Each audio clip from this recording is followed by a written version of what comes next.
Honorable Chief Minister, Mr. Stalin, I thank him for inviting me to this function, where once again, two thoughts of Dr. Babasaheb Ambedkar. One is annihilation of caste, and the other is riddles of Hinduism, which is being translated into Tamil, is being inaugurated and distributed to the people of TamilNadu. I welcome his ideas and his thoughts also. Deputy Chief Minister on the state, dear Udayanandanji Stalin. Then you have Tirmalam, who is my friend and younger brother. Indian National Congress President Selva, kindly excuse me for my pronunciations. Selva Pillaramna. Then PWD Minister Mr. V.M. Veluji, and organizer of this function, Minister for Adi Welfare, Dr. M. Mathivandan, and one of my colleagues in the Parliament, Mr. A. Raja, and other members of the dais. I would like to put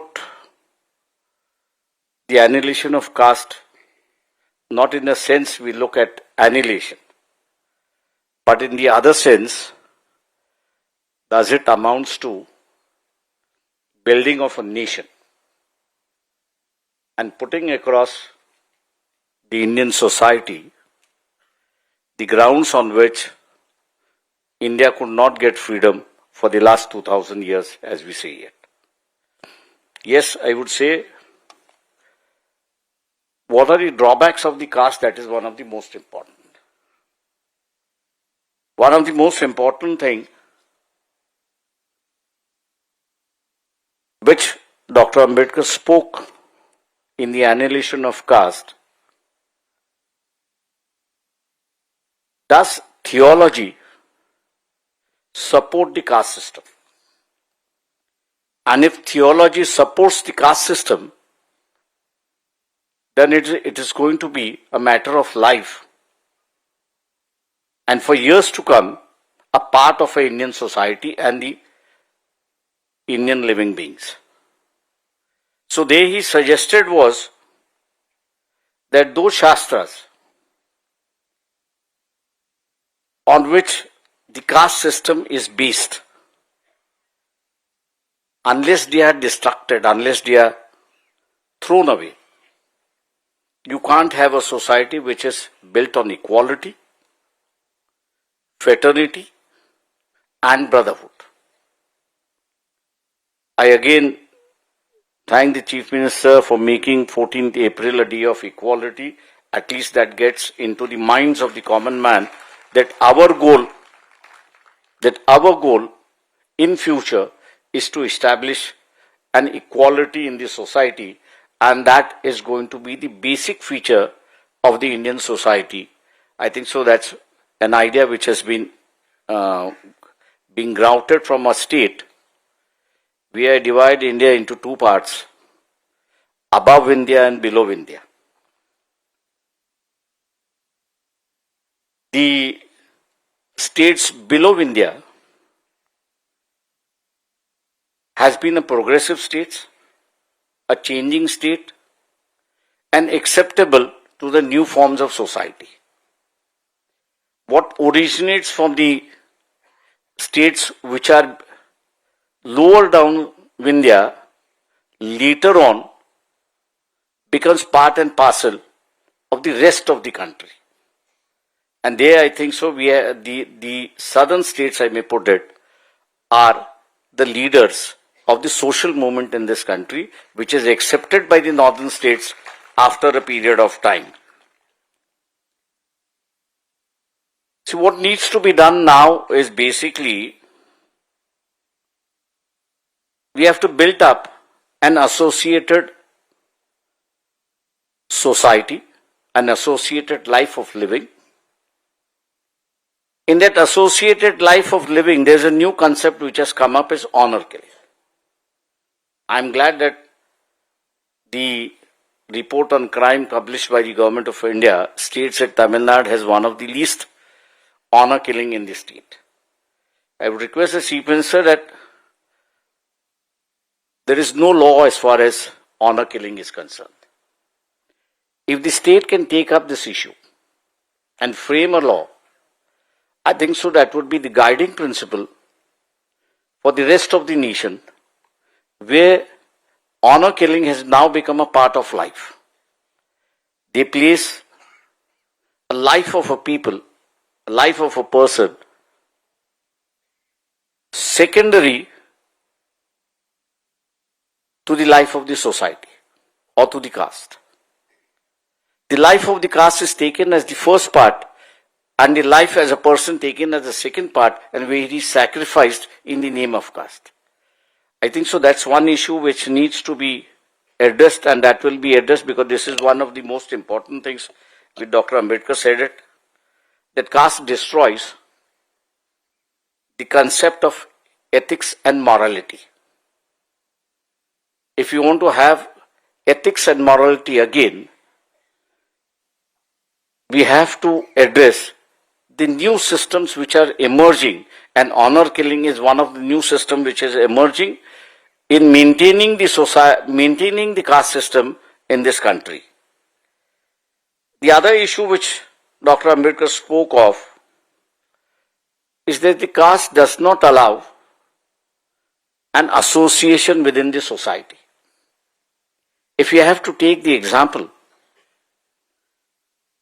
of the state of those Indian citizens who were in America and they have been deported from America to India, they were changed and brought about. Do we feel sad about it? Are we hurt about it? I didn't see anywhere, at least few people condemning it and saying that this was a bad. But as a society, did we accept it? We accept it as a part of our life because chaining a people, subjugating a people, giving a secondary citizen is a part of our life. And therefore we didn't feel bad about it when an Indian citizen was treated very badly. He was changed and brought back to India. We didn't feel bad about it.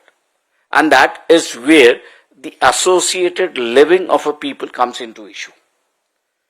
If it was an associated living, we would have condemned it, we would have agitated against it, and we would have seen to it that the next batch of immigration which comes into the country is brought honorably in this country. And that is where I would say we as an Indians have to address the society at large. I put it in other words that annihilation of caste is nothing but a building of a nation.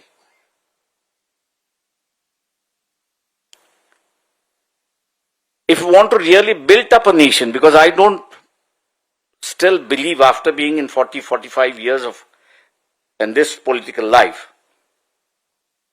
we have a very bright future. I don't think so.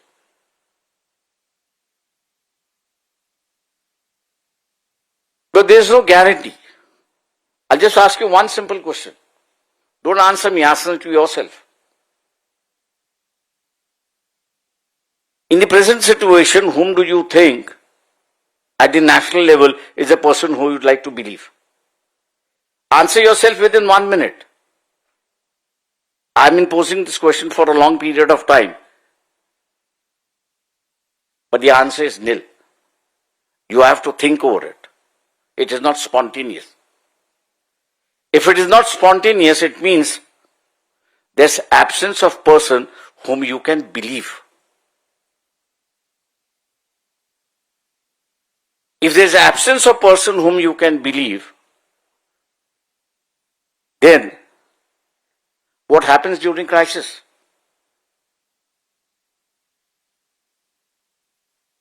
It happens within crisis that you don't have a person to believe, so it becomes into one-to-one. And when it becomes into one-to-one, there is fragmentation not only of thought, but fragmentation of the people living in those areas. So that is where we are. And therefore, what needs to be imbibed into the society is the constitutional morality of saying that we will follow the rule of law. Unless and until some sort of morality is developed in this country.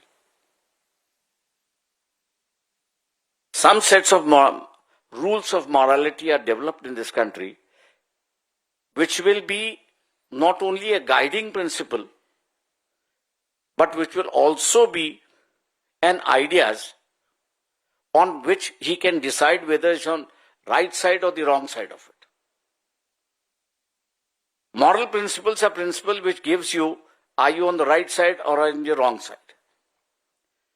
Once people are ready to decide on which side, the right side or wrong side, I think so, we'll have corrections within the society. Otherwise, the drift that we see will go on for a long period of time as I see it. The other issue which Dr. Ambedkar raised was question of faith, which he said, and your belief. The revolution and the riddles of Hinduism, where we pose two questions is revolution and counter-revolution. And the second is principles of Rama, which is laid down in that book. He raised a very simple question saying that a form of marriage is bringing about law and order within the society. This is where you have a family, and through that family, you have a peace in this society. He raised this question by saying that within the family, if somebody is going to take doubts, and if doubts are taken, and just because the doubts are taken, you break the family, what happens? And therefore, what he meant was that constitutional morality and by rule of law, in saying that if you have a society which is based on principles, accepted base of principles, then you will have peace and prosperity within the society. If you're not going to follow the rule of law, but if you're going to follow the accusations that he had made, he said it's going to lead to a debaucherous society, and that debaucherous society can never have peace and tranquility within the society. I would say further,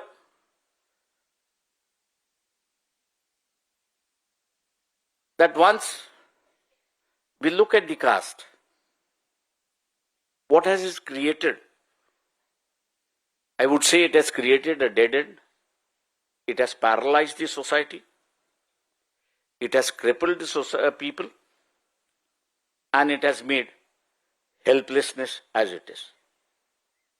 And therefore, the first casualty in the Indian society is the charity. The feeling of charity is the casualty. Feeling of oneness is the casualty. Feeling of respect to the fellow beings is a casualty. And therefore I gave the example of the immigrants being brought back from America. We didn't feel anything about it. That is because charity is missing in the society. I hope these two books are still, and the philosophy is still relevant for the society. Though it was written in 1918, it was thrice revised, but At the present moment, it is relevant for the country, as I have already mentioned, by giving an example as to whom do we really believe within the leaders that we have. It was just an example that we are drifting away. We are falling apart. There is a distrust which is being developed. There are fissures being developed in the society. And to combat that, I would say Dr. Ambedkar introduced Article 15 in the Constitution. He gave one norm of life to the society which they have to do it. And the second don't is Article 15, which is state must not prosecute it. Or state should not adhere to it. I would say these two, Article 15 and annihilation of caste, is the basis for building up a nation. We are yet not a nation. We are in a development stage of a nation. If the nationhood has to be achieved, then the fissures within the Indian society which divided us for last so many years should be given up, should be discarded, and should be thrown away from the society, so you have a new ethos. Dr. Ambedkar spoke of the Roman society between Romans and Athens, where he gave an example in saying that the Romans robbed the Athens of their right by saying that the Roman priest will decide what is right and wrong. And he said that the Roman priest never decided anything on the side of the Athens. And therefore the Roman society, which was divided into Athens and Rome, gave it up and built a new society where today we have the whole Europe following it, unless and until we build up new ethos, new constitutional moralities, new set of laws, we will not be a great nation. None of us will be ruled by aliens or by any other country. But the fear which I have is that we will be ruled by corporates by dividing this nation into zones, where we will be ruling ourselves, but we will be dictated by the corporators as to what to corporations as what to do and what not to do. That is a fear, and therefore I once again thank the Chief Minister for bringing and publishing this book and bringing a new agenda before the nation. I thank him and I thank all of you. Vanakkam.